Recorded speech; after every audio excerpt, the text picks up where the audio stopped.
Astro సిండికేట్‌లో మీ personal and business promotions కోసం కింది నంబర్‌కు కాంటాక్ట్ చేయండి.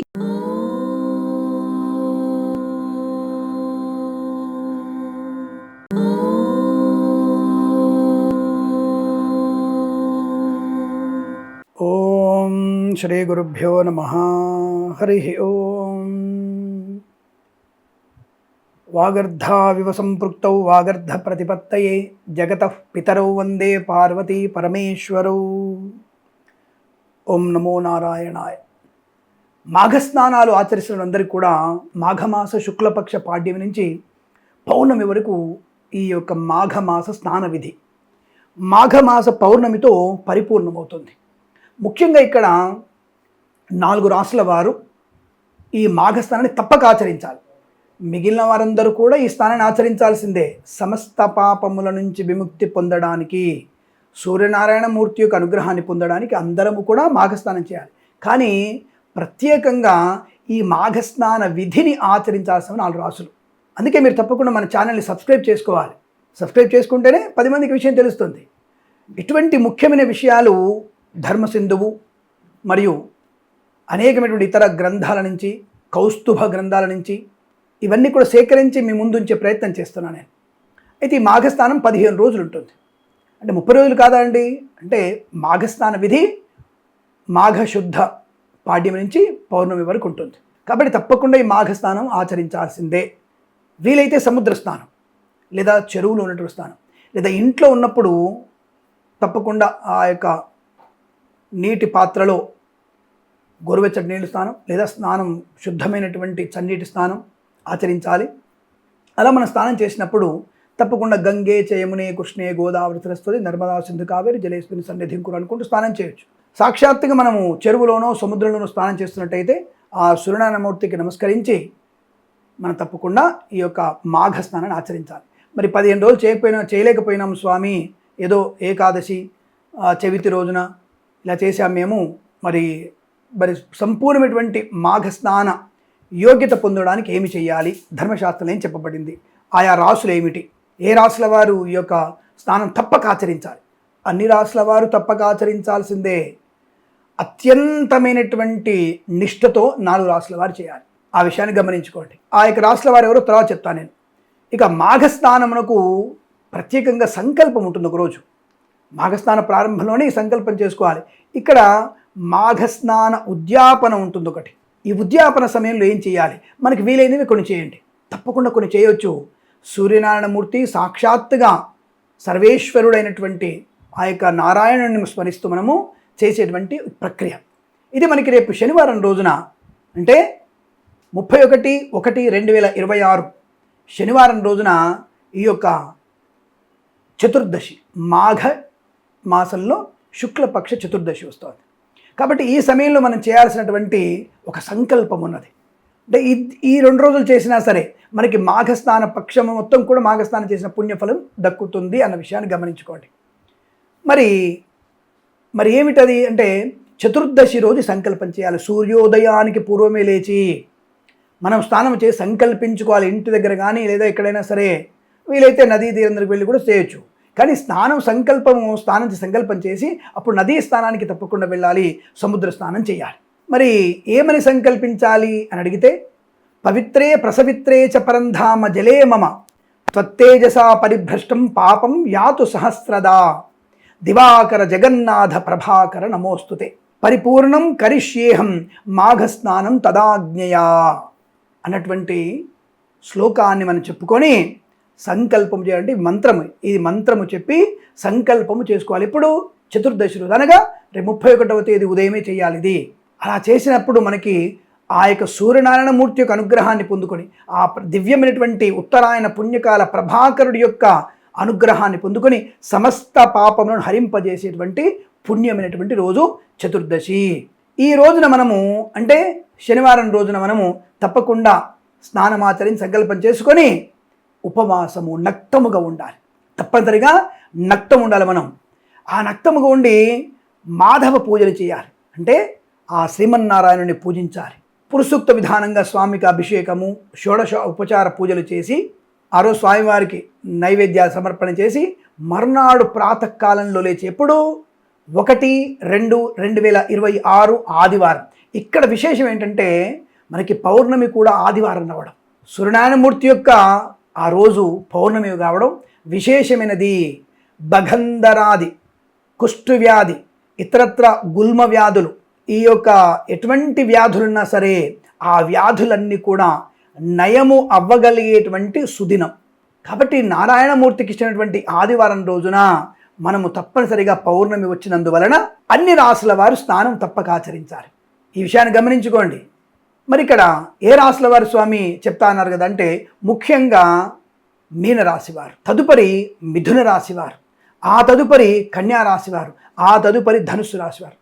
ఇదేంటి స్వామి ద్విస్వభావ రాశులు ఉన్నాయి కదా, మీనం, మిథునం, కన్యా, ధనుస్సు, ఇవన్నీ కూడా ద్విస్వభావ రాశులు. కాబట్టి ఈ ద్విస్వభావ రాశుల వారు తప్పకుండా ఆచరించాలి మీరు. అలాగే మేషరాశి వారు మరియు కుంభరాశి వారు కూడా ఏలినాటి శని వల్ల బాధపడుతున్న వారు ధనప్రాప్తి కొరకు, రోగ వినిర్ముక్తి కొరకు, అంటే రోగ నాశనము కొరకు తప్పకుండా ఈ మాఘ పౌర్ణమి రోజు స్నానం ఆచరించాల్సిందే. చతుర్దశి రోజు ఎవరు చేయాలి? తప్పకుండా మీన, మిథున, కన్య, ధనుస్సు రాశుల వారు ఈ స్నానం తప్పక ఆచరించాలి. పౌర్ణమి రోజున మీన మేషాదుల వారు, అంటే మీనము నుంచి మేషరాశి వరకు, మేషము నుంచి మీనరాశి వరకు 12 రాశుల వారు ఈ యొక్క మాఘ స్నానాన్ని పౌర్ణమి రోజున తప్పకుండా ఆచరించి తీరాల్సిందే. సనాతన ధర్మంలో స్నానానికి ఉన్నటువంటి పవిత్రత అది. అలాగే మీరు నదులలో, సముద్రంలో స్నానించినప్పుడు ఒకవేళ పొరపాటు నోట్లో నీళ్ళున్న చెప్పి చెరువులో కానీ అలాగే సముద్రంలో ఉమ్మేశారా అనేకమైనటువంటి పాపకర్మలు వస్తాయి. అది గరుడ పురాణం చెప్పబడింది. ఎట్టి పరిస్థితుల్లో మల, మూత్ర, అనేది ఆ చెరువులలో నీటిలో చెయ్యకూడదు. సమస్త పాపాలు అంటుకుంటాయి. ఇది గుర్తుపెట్టుకోండి. ఫస్ట్ అందులో సబ్బు పెట్టి స్నానం చేయడం, షాంపూ పెట్టి స్నానం చేయడం ఏవి పనికిరావు. వెళ్ళారా, గంగనామస్మరణ చేసుకుంటూ అందులో మునిగారా, ఆ సూర్యనారాయణమూర్తి స్మరణ చేసుకున్నారా, బయటికి వచ్చారా, తల దుడుచుకున్నారా, ఒళ్ళు దుడుచుకున్నారా, తర్పణాదులు ఇచ్చేసుకున్నారా, అయిపోయి అంతే. మాఘస్నానం అంతే. సబ్బు పెట్టుకోవాలి, ఆ వాసన వస్తుంది, అది చేసుకోవాలి, ఇది చేసుకోవాలి లేదు. అక్కడ ఏ నీటిలో కూడా, చెరువులో కానీ, కాలువల్లో కానీ, అలాగే నదులలో కానీ, సముద్రంలో కానీ నీరు ఉమ్మేసిన, మలమూత్ర విసర్జన చేసిన అనేకమైనటువంటి పాండురోగాది, దంతనాశన, అలాగే చర్మనాశన, ఇవన్నీ కూడా రోగాలు వస్తాయి. జాగ్రత్తగా ఉండండి. ఏవైతే పోగొట్టుకోవాలనుకుంటున్నామో దానికోసం మీరు పవిత్రమైన స్నానం చేయండి.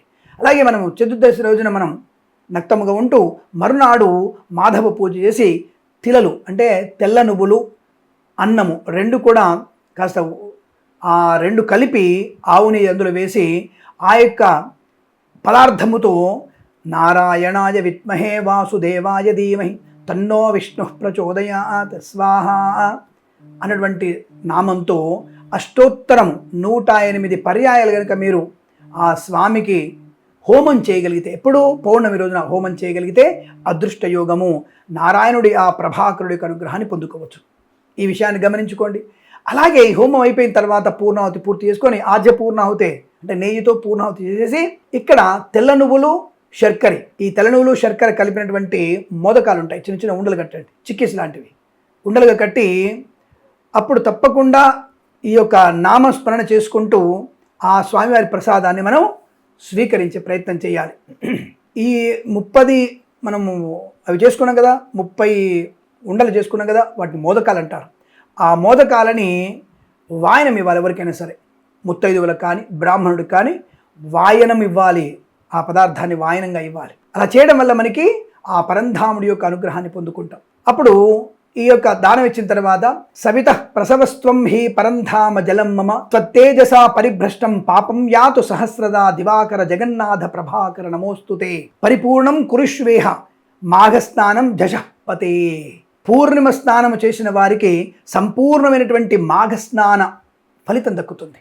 చతుర్దశి ఉపవాసం ఉండి మాఘస్నానం చేసిన వారికి, పౌర్ణమి స్నానం చేసిన వారికి సంపూర్ణమైనటువంటి ఈ యొక్క మాఘస్నాన విధి పూర్తి అవుతుందని అర్థం. కాబట్టి 15 రోజులు మీరు చేస్తున్నారు సరే, రేపు ఎల్లుండి అయినా సరే మీరు చేయగలిగితే అద్భుతమైనటువంటి యోగం ఉంటుంది. ఆ తర్వాత ఒక మంచి దంపతులకి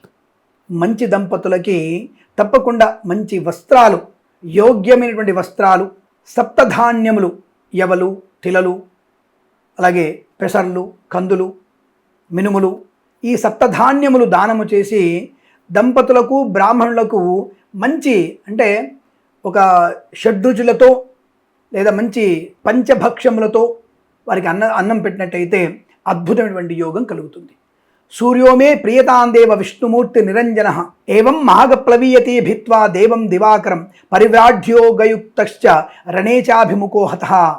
మాఘవ్రతములు ఆచరించిన వాడు ఈ విధంగా మాఘవ్రతాన్ని ఆచరిస్తే ఒకవేళ ఏదైనా 80-90 సంవత్సరాల మరణించిన వాడు కూడా స్వర్గలోక ప్రాప్తి సూర్యమండలాన్ని చేరుకుంటాడట. ఒక వీరరంగంలో అంటే ఒక యుద్ధంలో కనుక ఎవరైనా చనిపోతే, మన సైనికులు ఎవరైనా పాపం చనిపోతే వారికి మనము చేసినటువంటి మాఘస్నాన విధి వలన వారు తప్పక సూర్యమండలాన్ని చేరుకుంటారు. మనం తేజస్సంపన్నుడు అవుతారట, కీర్తి ప్రతిష్టలు పెరుగుతాయట, రోగిష్ఠులకి రోగనాశనం కలుగుతుందట, ధనము లేని వాడికి ధనప్రాప్తి కలుగుతుందట, సంతానం లేని వాడికి సంతాన ప్రాప్తి ఉందట. జాతకంలో ఉన్నటువంటి సమస్త దోషాలు, కుజదోషం, కాలసర్పదోషం, రాహుదోషం, ఈ బాలారిష్ట దోషాలు మరియు జాతక చిక్కినటువంటి దశాంత దశల దోషాలు, గోచార దోషాలు తొలగిపోయేటువంటి అవకాశం ఖచ్చితంగా ఉంటుంది. కాబట్టి మనం ఇంత పొడుగు చెప్పాడు వీడియో అనుకోకుండా పూర్తిగా వీడియో చూసి ఏమేమి చేయాలో అవి తప్పకుండా చేసి ఆ శ్రీమన్నారాయణుడి అనుగ్రహాన్ని పొందుకొని అప్పుడు మనం మాఘ పౌర్ణమి రోజున దంపతులకి భోజనం పెట్టి అప్పుడు మనం భోజనం చేసి ఆ మిగిలినటువంటి సాయంకాలం వరకు సూర్యనారాయణమూర్తి యొక్క అష్టోత్తర నామాలు చదువుకుంటే అద్భుతమైనటువంటి ఆనంద యోగం కలుగుతుంది. ఇది జరిగి తీరుతుంది. మనము చేస్తే కదా నమ్మకంతో ఏదైనా పూర్తవడానికి. కాబట్టి ఈ రాశుల వారు, ఈ యొక్క ఇబ్బందులు ఉన్నవారు ఇది చేసి ఈ మాఘస్నాన వ్రతాన్ని ఆచరించి అష్టైశ్వర్య ప్రాప్తి పొందాలని కోరుకుంటూ సర్వే జన సుఖినో భవంతు. ప్రేమతో మీ కిరణ్ శర్మ. దయచేసి మన ఛానల్ని సబ్స్క్రైబ్ చేయించండి. మీరు కూడా సబ్స్క్రైబ్ చేసుకోండి. నమస్కారం. ప్రేమతో మీ కిరణ్ శర్మ.